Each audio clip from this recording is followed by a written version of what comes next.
Students, आज हम start कर रहे हैं चैप्टर 8 साइंस का 9th क्लास मोशन आप सबको पता ही है। मोशन का मतलब क्या होता है, मतलब मूवमेंट में होना किसी चीज़ का। उससे पहले वर्ड आएगा रेस्ट। रेस्ट से आप लोग समझ जाएंगे कि रेस्ट और मोशन आपस में एक दूसरे के ऑपोजिट होते हैं।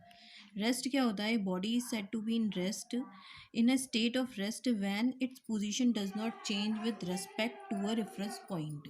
मतलब किसी रेफरेंस पॉइंट के रेस्पेक्ट में किसी बॉडी की मोशन नहीं हो रहा है, उसकी डिस्प्लेसमेंट चेंज नहीं हो रही है, उसकी डिस्टेंस चेंज नहीं हो रही है, उसकी पोजीशन चेंज नहीं हो रही है, उसे हम बोलते हैं रेस्ट में होना। और इसके ऑपोजिट मोशन।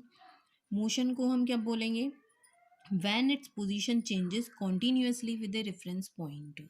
मोशन तब होगा अगर आप एक जगह बैठे हुए हिल रहे हैं तो आप मोशन नहीं कर रहे हैं। अगर आप एक जगह से उठकर दूसरी जगह जाके बैठ गए हैं, मतलब आपकी पोजीशन में चेंज हुआ है, तो वहाँ पर मोशन है, मूवमेंट हुआ है। मूवमेंट होना मोशन नहीं है, पोजीशन में चेंज होना किसी रेफरेंस पॉइंट के रेस्पेक्ट में, वहाँ पर मोशन होता है। मोशन दो टाइप का हो सकता है, एक नॉन यूनिफॉर्म मोशन और एक यूनिफॉर्म मोशन। दो टाइप का मोशन होता है। लेकिन पाथ के अलोंग भी मोशन कई टाइप का होता है, जैसे circulatory motion, circular motion, linear motion, oscillatory motion, vibratory motion. कई टाइप के मोशंस होते हैं जो हम इस चैप्टर में पढ़ेंगे। सर्कुलर मोशन क्या होता है? जो कि एक सर्कुलर पाथ में मूव करता है, जैसे कि पंखा पंखा एक सर्कुलर पाथ में मूव करेगा। लीनियर मोशन जो एक स्ट्रेट लाइन पाथ में मूव करता है। ऑक्सीलेटरी मोशन जो टू एंड फ्रो, आगे पीछे, बैक एंड फोर्थ मूव करता है, आगे पीछे मूव करता है, वो हमारा ऑक्सीलेटरी मोशन होता है। इसके बाद चैप्टर में आगे बढ़ते हैं तो हमारी आती हैं स्केलर क्वांटिटीज़। स्केलर क्वांटिटीज़ और वेक्टर क्वांटिटीज़ ये आप लोगों के लिए नया टॉपिक है। स्केलर क्वांटिटीज़ क्या होती हैं? स्केलर क्वांटिटीज़ वो क्वांटिटीज़ होती हैं, वो फिज़िकल क्वांटिटीज़ होती हैं जिसमें मैग्नीट्यूड की ज़रूरत तो होती है लेकिन डायरेक्शन की जो नीड नहीं होती। अब मैग्नीट्यूड क्या होता है? फिज़िक्स की लैंग्वेज में रिजल्टेंट को ही हम मैग्नीट्यूड बोलते हैं। हमारा जो मैथमेटिकल रिजल्टेंट आता है वो मैग्नीट्यूड होता है in the language of physics.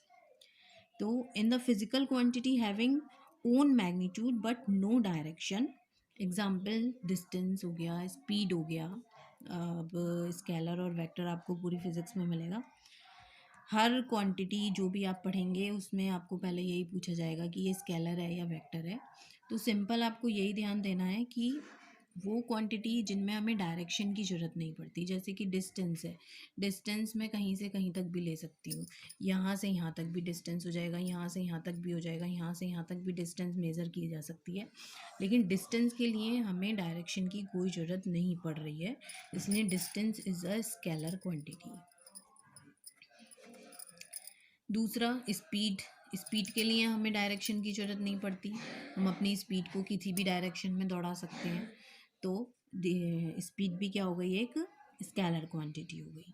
Vector quantity क्या होती है? वेक्टर वो फिजिकल क्वांटिटी होती हैं जिसमें हमें मैग्नीट्यूड के साथ साथ डायरेक्शन भी ज़रूरत पड़ती है, जैसे कि डिस्प्लेसमेंट, ये अभी हम पढ़ेंगे।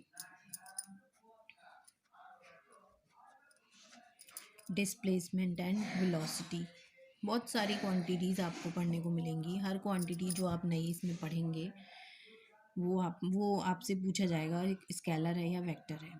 तो वेक्टर क्वांटिटीज़ और स्केलर क्वांटिटीज़ को अच्छे से ध्यान में देना।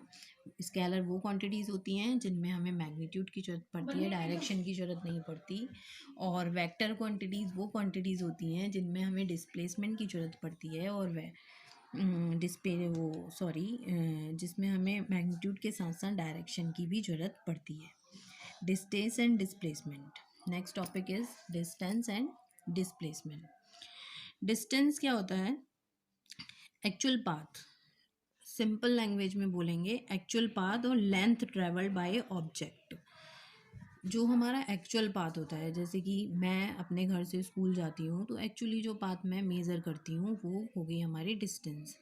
मान लो मुझे ए पॉइंट से बी पॉइंट तक जाना है और मैंने कुछ, अब जितना रास्ता होगा मैं उसी को तो कवर करूँगी।